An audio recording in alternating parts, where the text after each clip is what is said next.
Rain mixed with tears on a cold Seattle sidewalk as 28-year-old Corin Harris stared at the locked door of her own home.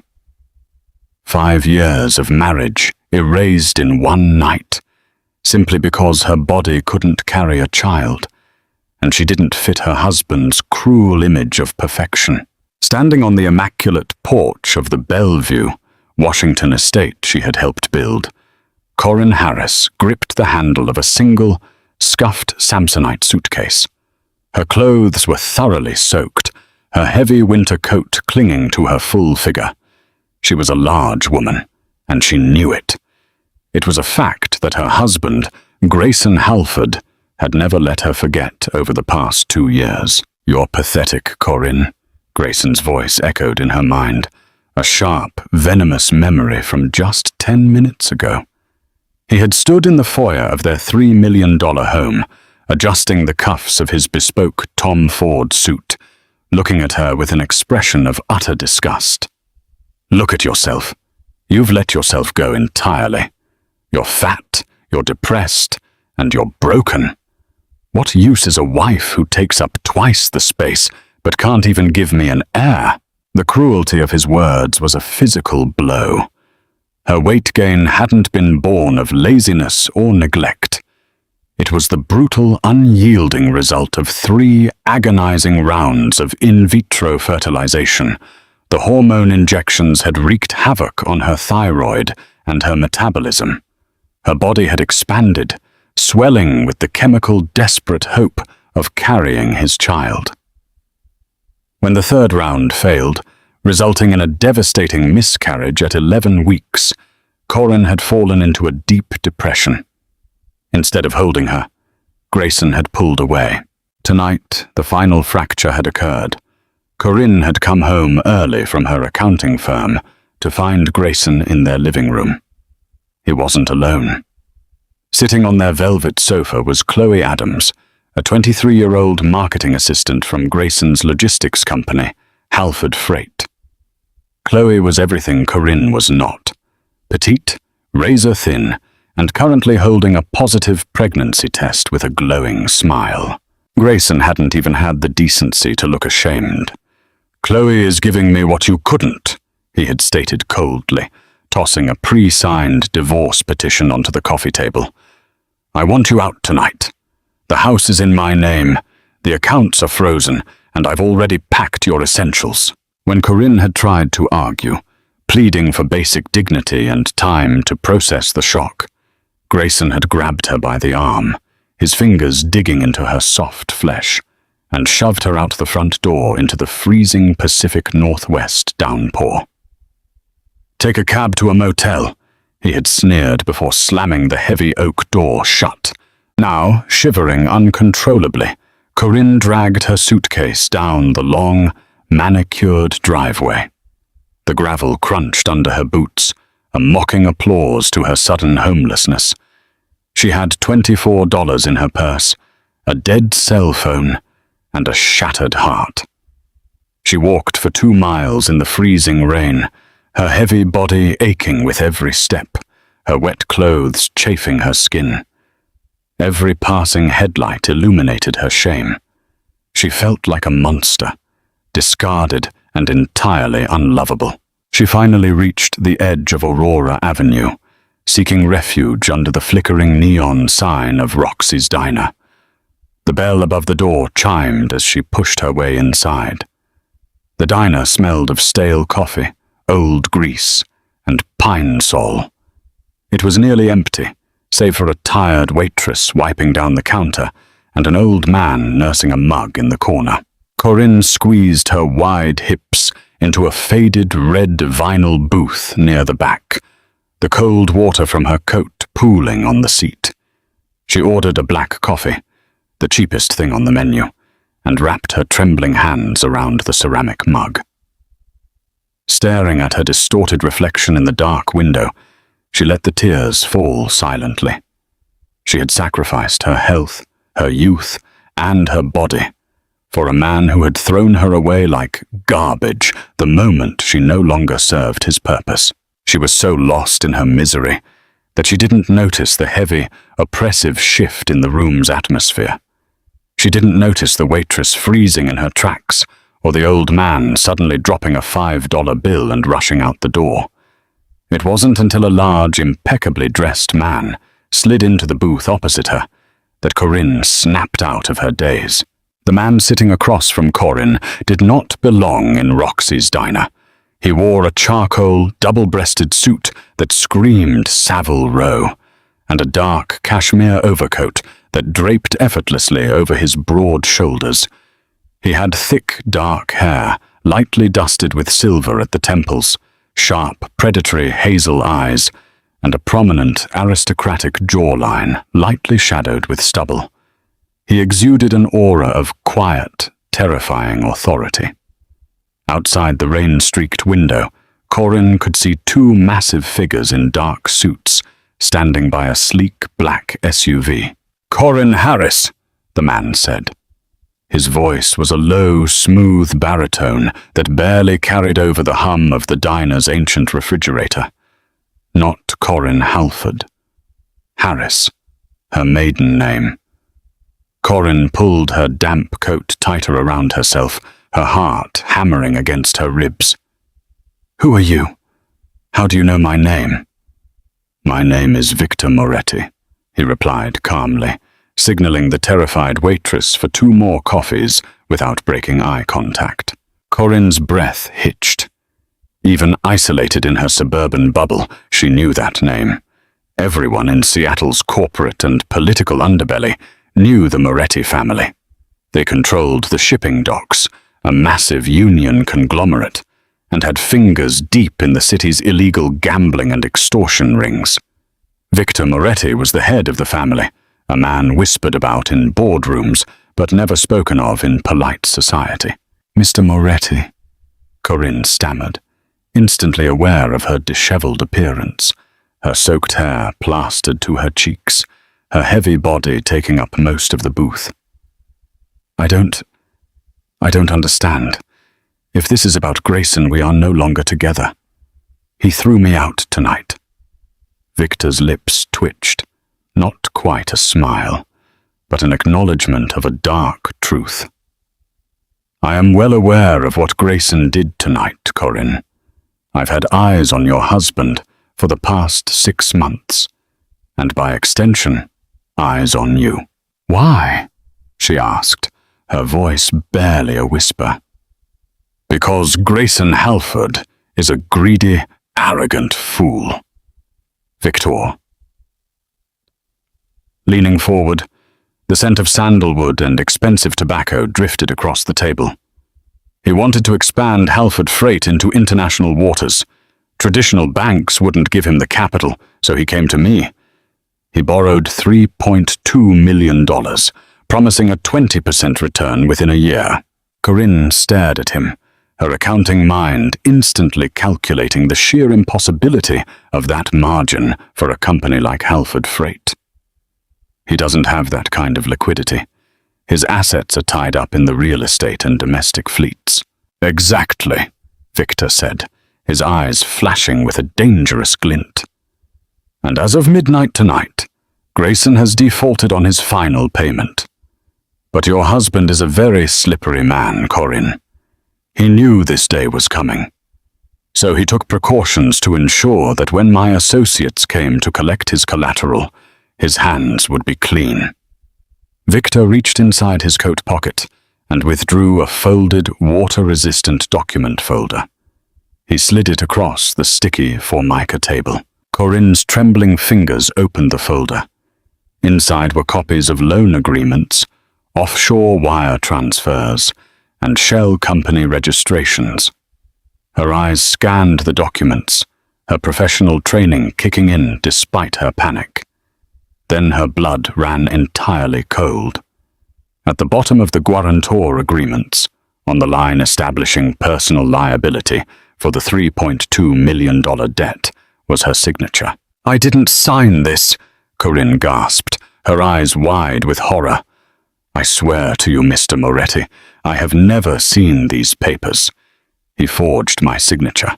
I wouldn't—" "I know," Victor interrupted softly. "I know he forged it. He's been moving his clean assets into his new mistress's name, preparing to file bankruptcy on the shell companies tied to you. He didn't just throw you out for being infertile, Corin. He discarded you to serve as his meat shield. When my men come to collect the debt, on paper, you are the one who owes me $3 million.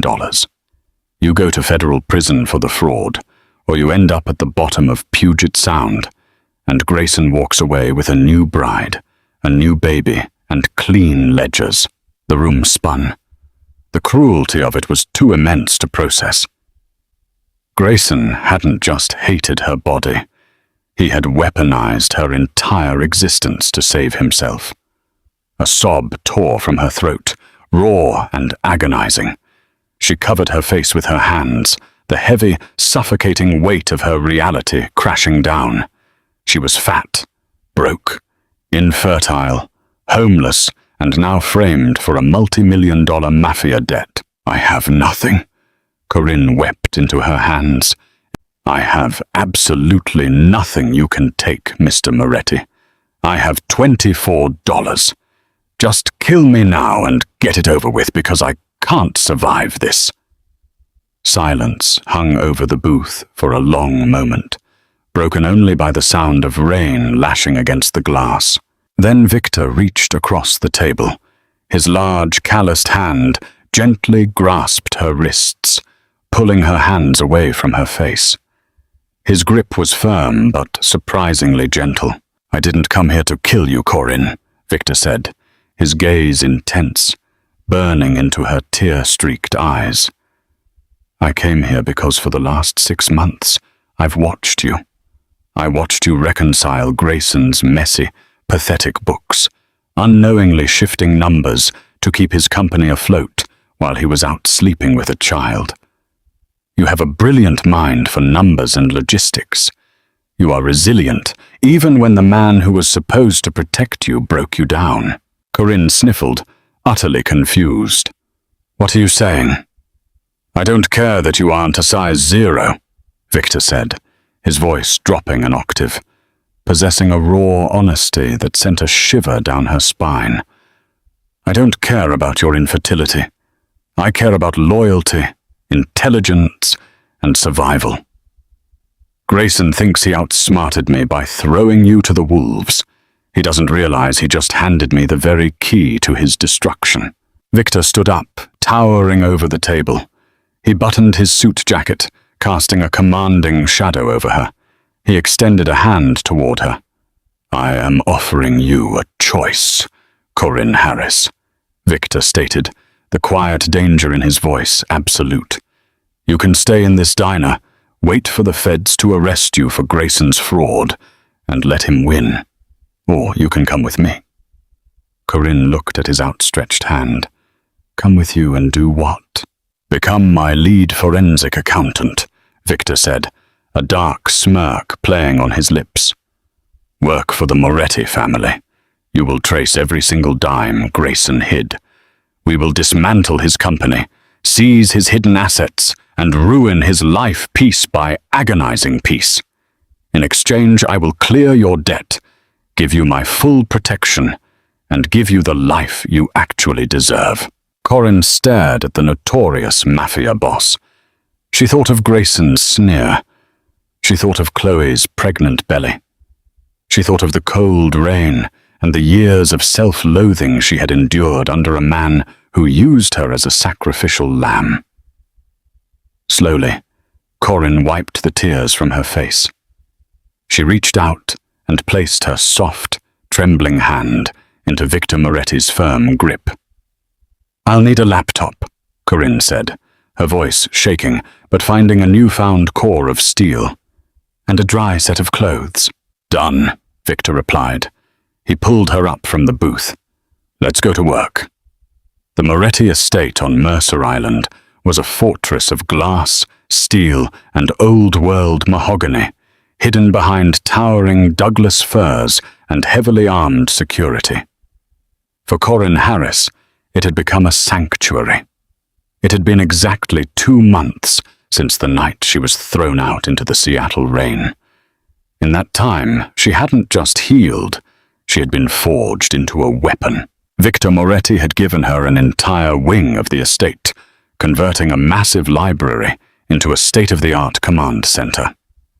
Wall-to-wall monitors displayed the intricate, convoluted financial web of Halford Freight. Corin sat in a plush, oversized leather executive chair, her fingers flying across the mechanical keyboard. She wore a bespoke emerald green silk blouse and tailored wide-leg trousers, clothing Victor had personally commissioned from a private French tailor who flew into Seattle specifically for her. For years, Grayson had forced Corin into shapeless, dark clothing, demanding she hide her bulky frame and wide hips. Victor had done the exact opposite. He ordered luxurious fabrics that draped over her curves, celebrating her fullness. He looked at her not as a burden taking up too much space, but as a goddess who commanded it. "You are frowning, Mia Bella." Victor's deep voice resonated from the heavy oak doorway. Corin paused her typing and looked up. Victor stood there, looking devastatingly handsome in a navy-tailored suit, holding a silver tray, bearing a porcelain teapot and a plate of fresh sfogliatelle pastries from a high-end bakery in Pioneer Square. "I'm frowning because your $3.2 million wasn't the only money Grayson stole," Corin said, her eyes gleaming with the thrill of the hunt. She accepted the pastry he offered, taking a deliberate bite. It was rich, sweet, and completely unapologetic, exactly the way she was learning to live. Victor pulled up a chair beside her, his large frame crowding her in the best possible way. He reached out, his thumb gently brushing a flake of pastry from her plump lower lip. The casual intimacy still made Corin's heart flutter, a stark contrast to the cold, sterile touch of her ex-husband. "Show me," Victor murmured, his hazel eyes dropping briefly to her cleavage before returning to the screens. Grayson thought he was a genius, but he's just a narcissist with a Wi-Fi connection, Corin explained, pulling up a series of offshore routing numbers. "He funneled your loan through Halford Freight's operating accounts, claiming it as capital for an international fleet expansion. But the ships were never purchased. Instead, he routed the money through a dummy corporation registered in Delaware called Apex Global Holdings. From there, it was wired to an account at Banque Cantonale Vaudoise in Switzerland." "And the fraud he tried to pin on you?" Victor asked, leaning closer, the scent of his sandalwood cologne wrapped around her, making her skin prickle with warmth. "That's the fatal flaw in his arrogance," Corin smiled, a sharp, dangerous expression that Victor visibly adored. "Grayson forged my signature to make me the CEO and sole guarantor of Apex Global Holdings. He did it so that when the company defaulted on your loan, I would take the legal and physical fall. But by legally registering me as the sole owner, he gave me absolute, unilateral control over the company's assets." Victor chuckled, a low, rumbling sound in his chest. "He handed you the keys to the kingdom." "Exactly," Corin said. "I spent the last 48 hours on secure channels with Richard Gable, Grayson's former wealth manager at Rainier Trust.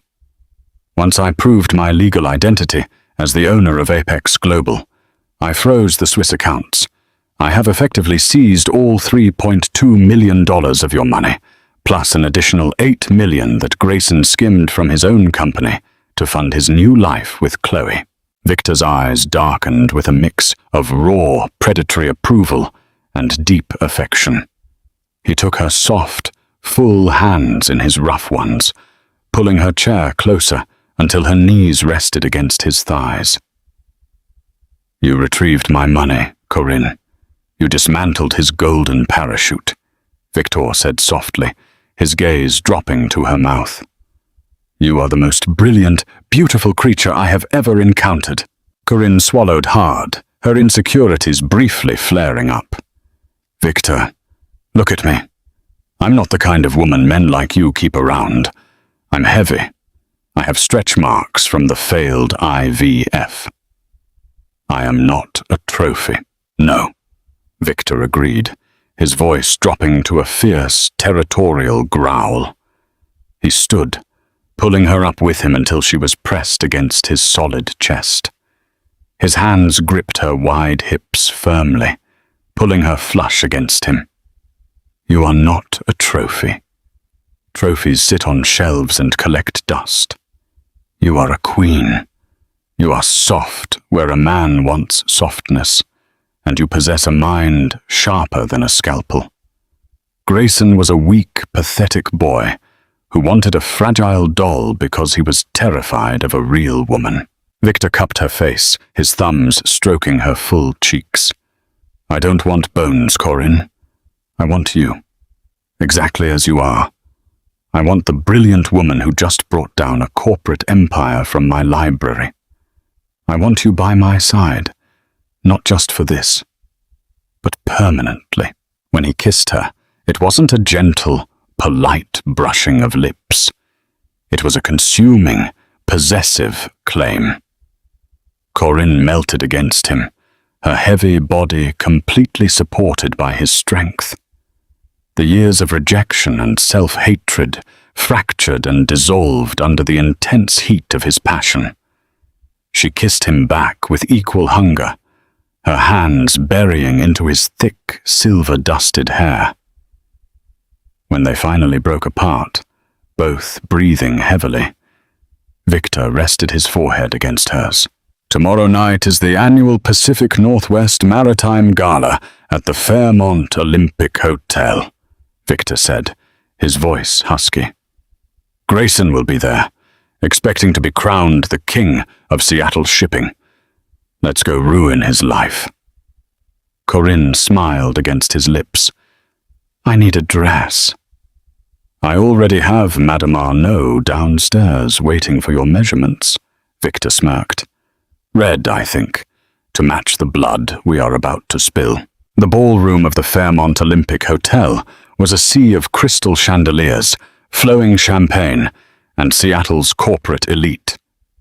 Grayson Halford stood near the ice sculpture centerpiece, radiating smug satisfaction. He wore a crisp tuxedo, one arm securely wrapped around the remarkably thin waist of Chloe Adams, who was draped in a silver sequined gown that left little to the imagination. Grayson had spent the evening shaking hands with Port Authority officials and city councilmen. He felt invincible. His divorce from Corin had been finalized in absentia after she vanished without a trace, and the debt collectors from the Moretti family had been suspiciously quiet. He assumed they were busy hunting down his fat, pathetic ex-wife to extract their pound of flesh. You're amazing, Greg, Chloe giggled, sipping her champagne. Halford Freight is going to dominate the Pacific. We are just getting started, baby, Grayson bragged, kissing her temple. The low hum of the ballroom chatter suddenly faltered. A ripple of whispers cascaded from the grand double doors, spreading through the crowd like a shockwave. Grayson frowned, annoyed by the distraction, and turned toward the entrance. His champagne flute slipped from his fingers, shattering on the marble floor. Walking down the grand staircase was Victor Moretti. He was a myth in these circles, a terrifying shadow made flesh, dressed in a flawless black tuxedo. But it wasn't Victor that made Grayson's blood run cold. It was the woman holding Victor's arm. Corin descended the stairs like a conquering empress. She wore a custom-made, off-the-shoulder crimson gown that hugged every magnificent curve of her full body. The heavy silk draped elegantly over her hips, pooling slightly at her feet. Her hair, previously a dull, lifeless bun, was styled in voluminous, cascading waves. A breathtaking diamond necklace, a gift from Victor, rested against her collarbone. She looked powerful, radiant, and utterly untouchable. Is that Corin? Chloe gasped, her eyes wide with shock. She looks— Shut up, Grayson hissed, panic clawing at his throat. He watched as the city's elite parted like the Red Sea, allowing Victor and Corin to walk directly toward him. Grayson, Victor greeted, his voice carrying just enough to be heard by the surrounding VIPs. A lovely evening to celebrate your achievements. Grayson's face flushed purple, a mix of terror and misplaced rage. He glared at Corin. What are you doing here, Corin? You think putting on a nice dress hides the fact that you're a barren, overweight fraud? And you— He turned to Victor, lowering his voice to a frantic whisper. I don't know why she's with you, Moretti, but she's the one who owes you the money. I signed the paperwork. Apex Global is her problem. Victor didn't flinch. He simply let out a dark, menacing laugh. He looked at Corin, giving her a nod of absolute deference. I believe the lady has something to say to you, Halford, Victor said. Corin stepped forward. She didn't shrink under Grayson's glare. She towered over him in her heels, her presence entirely suffocating his arrogance. You're right, Grayson. Apex Global is entirely mine, Corin said smoothly, her voice ringing clear and steady. She reached into a sleek black clutch and pulled out a folded legal document, pressing it flat against his chest. Which is why yesterday morning, acting as the legally established CEO of Apex Global, I liquidated the company. Grayson snatched the paper, his eyes frantically scanning the bold legal print. Liquidated? You can't. The Swiss accounts are completely empty, Corin confirmed, smiling sweetly. I authorized the transfer of the $3.2 million back to the Moretti family, satisfying the debt you tried to pin on me. I also seized the remaining $8 million you embezzled from Halford Freight and transferred it into a secure, untraceable trust under my maiden name. You bitch, Grayson roared, raising a hand as if to strike her. Before his arm could even swing, Victor's hand shot out, catching Grayson by the throat. The Mafia Boss effortlessly lifted the struggling millionaire an inch off the ground, his eyes dead and unfeeling. Touch my queen, and I will sever your hands and feed them to the stray dogs on Pier 46, Victor whispered, his voice vibrating with lethal intent. He dropped Grayson, who collapsed onto the floor, gasping for air. Corin looked down at her ex-husband, feeling absolutely nothing but pity. There is one more thing, Grayson. Because I proved to the federal authorities that you forged my signature to create the shell company to hide stolen corporate funds, Halford Freight's board held an emergency meeting this afternoon. No, Grayson wheezed, clutching his bruised throat. You've been ousted as CEO, Corin said, her voice dropping to a final definitive whisper. Your assets are frozen. Your company is under federal investigation. You are completely, utterly broke. Chloe, who had been listening in absolute horror, stepped back from Grayson as if he were radioactive. You're broke? You told me you were a billionaire. You told me you were untouchable. Chloe, wait, Grayson pleaded. Don't touch me, she shrieked, backing away. I'm not going down with you, you pathetic loser. She turned on her silver heels and bolted toward the exit, abandoning him on the floor.